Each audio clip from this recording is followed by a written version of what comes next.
Bismillahirrahmanirrahim. Assalamualaikum warahmatullahi wabarakatuh.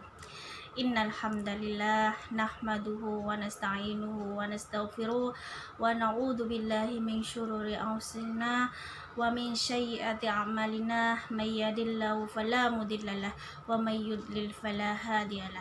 Asyhadu an la ilaha illallah wa asyhadu anna Muhammadan abduhu wa rasuluh la nabiyya ba'da. Pertama-tama marilah kita panjatkan puji syukur kehadirat Allah Subhanahu wa taala yang telah melimpahkan rahmat serta hidayahnya kepada kita sehingga kita diberikan kesehatan, nikmat rezeki dan nikmat ilmu yang bermanfaat bagi kita sehingga kita tetap dalam lindungan Allah Subhanahu wa taala. Salawat serta salam mudah-mudahan tetap tercurahkan kepada junjungan Nabi besar kita Nabiullah Muhammad sallallahu alaihi wasallam yang telah memberikan kita jalan dari kegelapan menuju jalan yang terang benderang, yakni ad-dinul Islam. Ketiga kalinya Ustazah di sini dalam acara Pondok Ramadan yang akan menyampaikan materi tentang amalan terbaik di bulan Ramadan. Amalan-amalan terbaik di bulan Ramadan yaitu bulan Ramadan merupakan bulan istimewa yang setiap umat Islam, umat muslim seringkali berlomba-lomba untuk meningkatkan amalan ibadah mereka pada bulan yang sangat istimewa ini.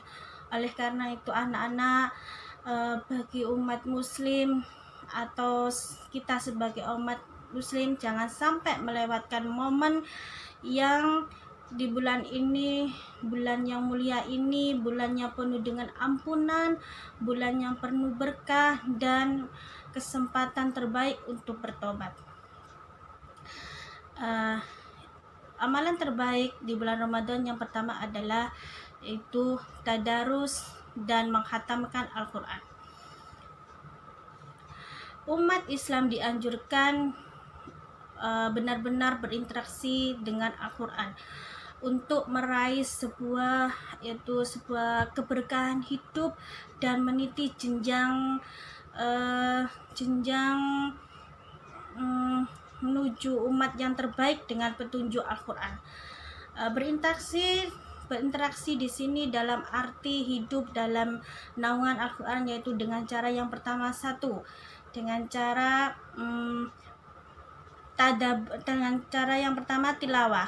tilawah sama artinya dengan yang pertama yaitu membaca. Jadi anak-anak di bulan Ramadan ini kita diwajibkan untuk membaca Al-Quran atau bisa juga untuk menghatamkan seluruh isi dari Al-Quran tersebut. Yang kedua, di bulan Ramadan itu selain membaca, kita diwajibkan untuk tadabbur atau memahami Al-Quran itu. Selain membaca, kita juga harus memahami isi dari Al-Quran tersebut, bagaimana memahami isi-isi yang terkandung di dalam Al-Quran tersebut. Yang ketiga yaitu hafiz atau menghafal. Selain tadi yang pertama membaca, memahami, yang ketiga adalah menghafalkan. Jadi di dalam Al-Quran itu kita juga harus menghafalkan ayat-ayat yang ada di dalam Al-Quran tersebut. Yang keempat yaitu tahfiz. Tahfiz atau bisa diartikan dengan mengamalkan. Setelah kita membaca, memahami isi dari Al-Quran tersebut, kita juga harus mengamalkan isi-isi dari Al-Quran tadi. Yang terakhir yaitu adalah taklim. Taklim adalah mengajarkannya. Setelah kita belajar membaca Al-Quran, memahami isi yang terkandung di dalam Al-Quran, terus menghafalkan, mengamalkan isi-isinya, yang terakhir adalah mengajarkan. Contohnya, yang pertama anak-anak yaitu jika adik kita, kalau kita mempunyai adik kita juga bisa mengajarkan kepada adik kita bagaimana cara membaca Al-Quran itu dengan benar, bagaimana cara membaca Al-Quran itu dengan makhrajul huruf yang benar.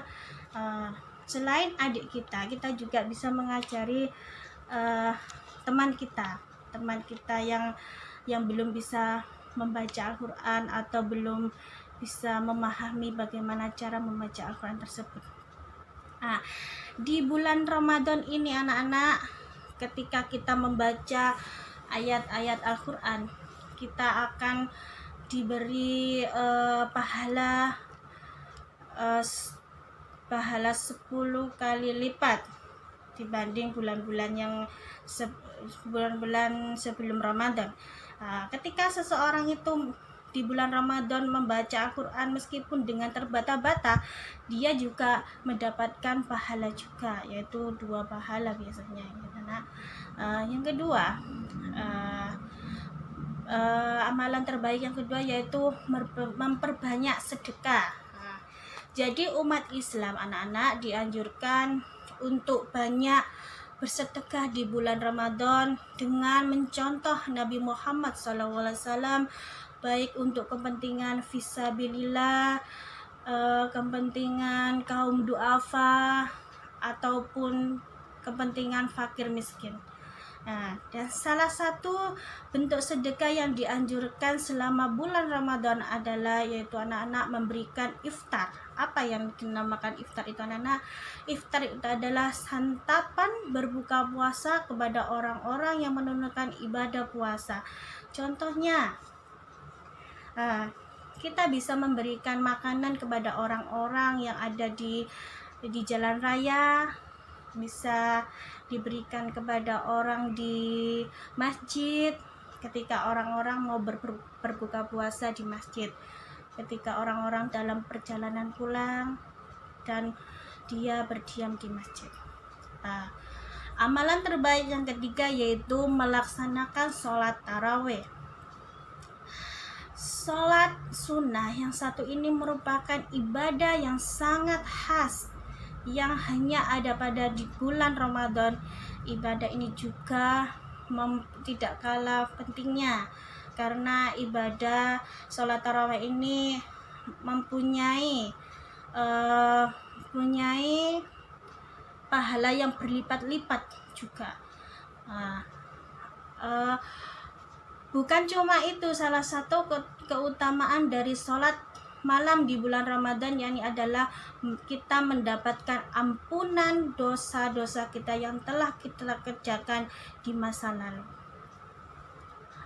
Jadi anak-anak, kita selama bulan Ramadan harus melaksanakan sholat sunnah tarawih, karena sholat sunnah tarawih ini adalah sholat yang sangat-sangat berlipat pahalanya. Apalagi kalau sholat tarawih itu dikerjakan pada malam hari, itu akan menghapus dosa-dosa kita yang telah kita kerjakan di masa lalu.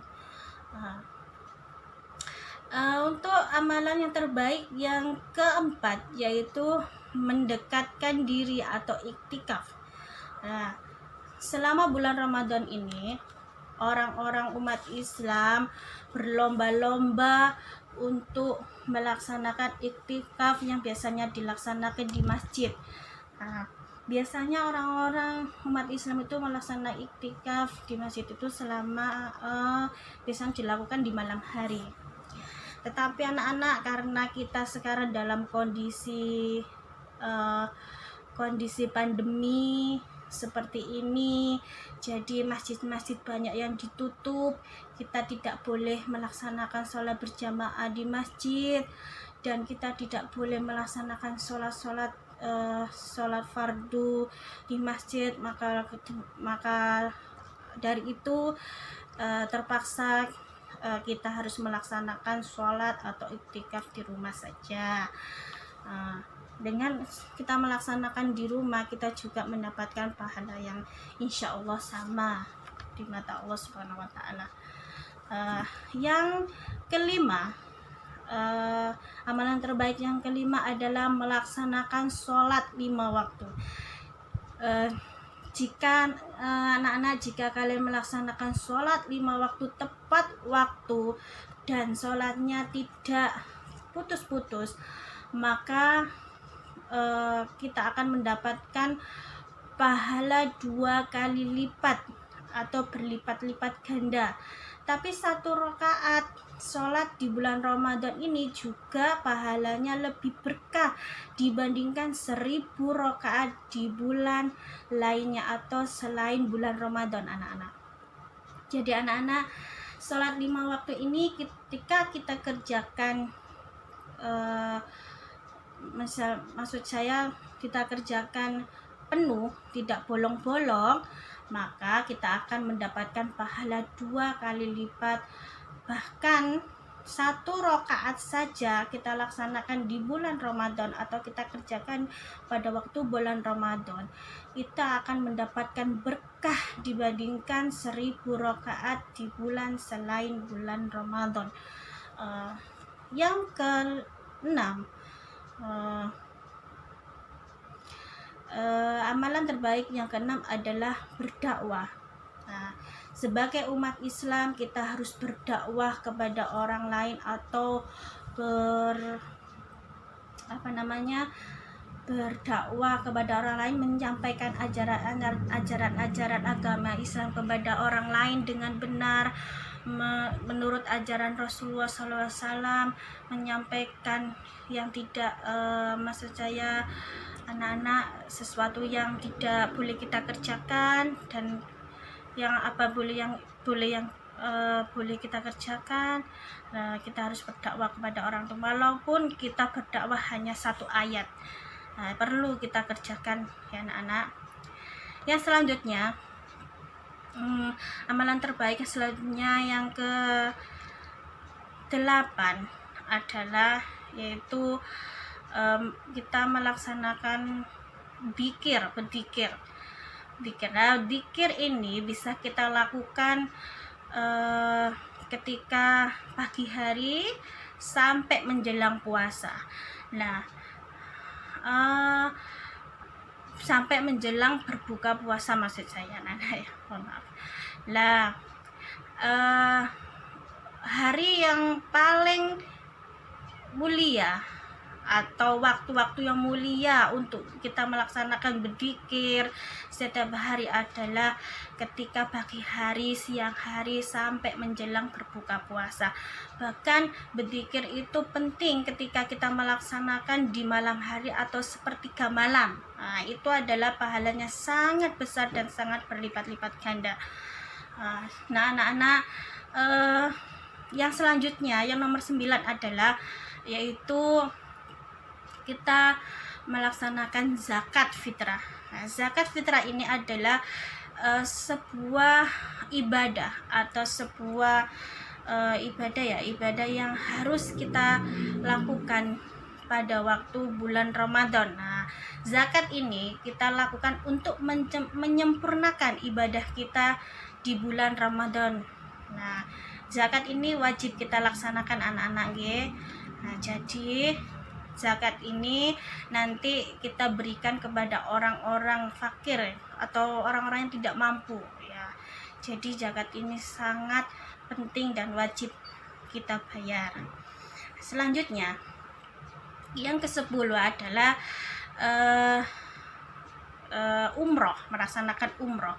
Jadi ketika kita di bulan Ramadan, bagi orang-orang yang mampu, mereka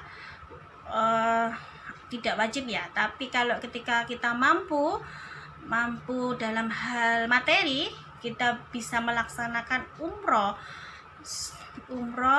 di bulan Ramadan ini ya.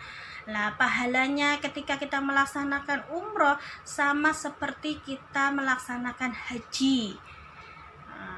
Ya anak-anak, sama seperti kita melaksanakan haji. Jadi pahalanya sangat-sangat besar. Ketika kita melaksanakan umroh di bulan puasa itu dihitung sama Allah sama seperti kita melaksanakan haji. Nah, betapa besar pahala yang kita dapat di bulan Ramadan ini. Demikian anak-anak, begitulah yang Ustazah sampaikan. Jika ada yang kurang dan salahnya, Ustazah minta maaf yang sebesar-besarnya. Nun wal qalami wa ma yasturun. Wassalamualaikum warahmatullahi wabarakatuh.